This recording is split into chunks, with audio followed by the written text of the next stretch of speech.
Hi, ಎಲ್ಲರಿಗೂ ನಮಸ್ಕಾರ. ಎಲ್ಲ ಸರ್ಕಾರಿ ನೌಕರರಿಗೆ ಮತ್ತು ನಿವೃತ್ತ ನೌಕರರಿಗೆ ಹಾಗೂ ಪಿಂಚಣಿದಾರರಿಗೆ ಮಹಾಚಂದ್ರ ಯೂಟ್ಯೂಬ್ ಚಾನಲ್ಗೆ ಮತ್ತೊಮ್ಮೆ ಸ್ವಾಗತ.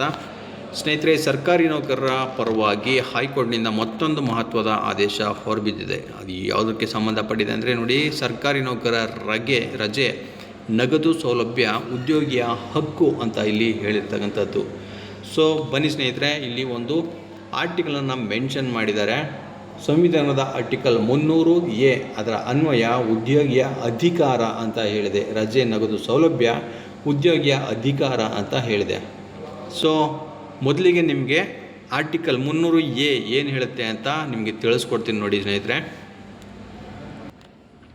ಈಗ ಪ್ರತಿಯೊಬ್ಬರ ಹತ್ರನೂ ಆ್ಯಂಡ್ರಾಯ್ಡ್ ಸೆಟ್ ಇರೋದರಿಂದ ನೀವು ಗೂಗಲ್ ಅಥವಾ ಕ್ರೋಮ್ನಲ್ಲಿ ಸರ್ಚ್ ಮಾಡ್ಬೋದು ಆರ್ಟಿಕಲ್ 300A ಏನು ಹೇಳುತ್ತೆ ಅಂತ. ಸೊ ಆರ್ಟಿಕಲ್ 300A ಅಂತ ಹೊಡೆದ್ರೆ ಸಾಕು, ಅಲ್ಲಿ ಬರುತ್ತೆ ನೋಡಿ. Article 300A of the constitution of India states that no person can be deprived of their property without the authority of law.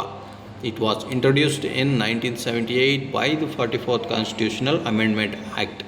So ಇದರ ಪ್ರಕಾರ 300A ಆರ್ಟಿಕಲ್ನ ಪ್ರಕಾರ ಯಾವುದೇ ವ್ಯಕ್ತಿಯ ಸ್ವಂತ ಪ್ರಾಪರ್ಟಿಯನ್ನು ಕಾನೂನಿನ ಅಥಾರಿಟಿ ಇಲ್ಲದೇ ಯಾರು ವಶಪಡಿಸ್ಕೊಳ್ಳೋ ಹಾಗಿಲ್ಲ ಸ್ನೇಹಿತರೆ. ಸೊ ಈ ರೀತಿ ಆರ್ಟಿಕಲ್ 300A ತಿಳಿಸುತ್ತೆ. ಇದು 1978ರಲ್ಲೇ 444ನೇ ಕಾನ್ಸ್ಟಿಟ್ಯೂಷನಲ್ ಅಮೆಂಡ್ಮೆಂಟ್ ಆ್ಯಕ್ಟ್ ಪ್ರಕಾರ ಆವಾಗ ಜಾರಿಗೆ ಬಂದಿದೆ ಸ್ನೇಹಿತರೆ. ಸೊ ಇದರ ಪ್ರಕಾರ ಇದನ್ನು ಮೆನ್ಷನ್ ಮಾಡಿ ಉಲ್ಲೇಖ ಮಾಡಿ ಹೈಕೋರ್ಟಿಗೆ ಈ ಆದೇಶವನ್ನು ನೀಡಿರ್ತಕ್ಕಂಥದ್ದು ನೋಡಿ. ಮುಖ್ಯವಾಗಿ ನೋಡೋದಾದರೆ ಇಲ್ಲಿ ರಜೆ ನಗದು ಸೌಲಭ್ಯ ಉದ್ಯೋಗಿಯ ಸಾಂವಿಧಾನಿಕ ಹಕ್ಕು. ರಜೆ ನಗದು ಸೌಲಭ್ಯವನ್ನು ನಿರಾಕರಿಸುವಂತಿಲ್ಲ ಎಂದು ಹೈಕೋರ್ಟ್ ಮಹತ್ವದ ಆದೇಶವನ್ನು ಹೊರಡಿಸಿದೆ. ಗ್ರಾಮೀಣ ಬ್ಯಾಂಕ್ ತನ್ನ ಉದ್ಯೋಗಿಯನ್ನು ವಜಾಗೊಳಿಸಿ ರಜೆ ನಗದು ಸೌಲಭ್ಯ ನಿರಾಕರಿಸಿದ್ದನ್ನು ಪ್ರಶ್ನಿಸಿ ಸಂತ್ರಸ್ತ ಸಲ್ಲಿಸಿದ್ದ ಅರ್ಜಿ ವಿಚಾರಣೆ ನಡೆಸಿದ ನ್ಯಾಯಮೂರ್ತಿ ಎಂ ನಾಗಪ್ರಸನ್ನ ಅವರಿದ್ದ ಹೈಕೋರ್ಟ್ ಪೀಠ ಉದ್ಯೋಗಿಗೆ ಆತ ಗಳಿಸಿದ ರಜೆ ನಗದು ಸೌಲಭ್ಯ ನೀಡುವಂತೆ ಆದೇಶ ಹೊರಡಿಸಿದೆ. ನಿವೃತ್ತಿ ವೇತನ, ರಜೆ ನಗದು ಉದ್ಯೋಗಿ ಗಳಿಸಿದ ಆಸ್ತಿಯಾಗಿವೆ ನೋಡಿ. ಇದು ಮುಖ್ಯವಾದಂತಹ ಪಾಯಿಂಟ್ ಸ್ನೇಹಿತರೆ.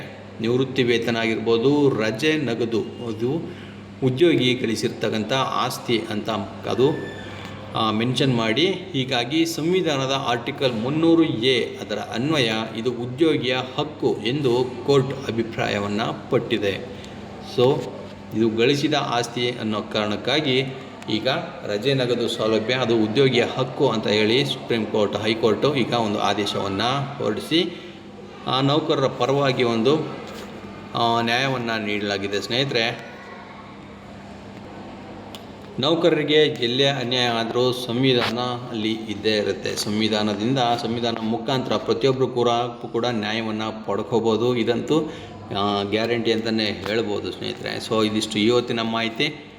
ಇದೇ ರೀತಿ ಮತ್ತಷ್ಟು ಮಾಹಿತಿ ಜೊತೆಗೆ ನಾನು ನಿಮ್ಮನ್ನು ಭೇಟಿ ಮಾಡ್ತೇನೆ. ನಮಸ್ಕಾರ.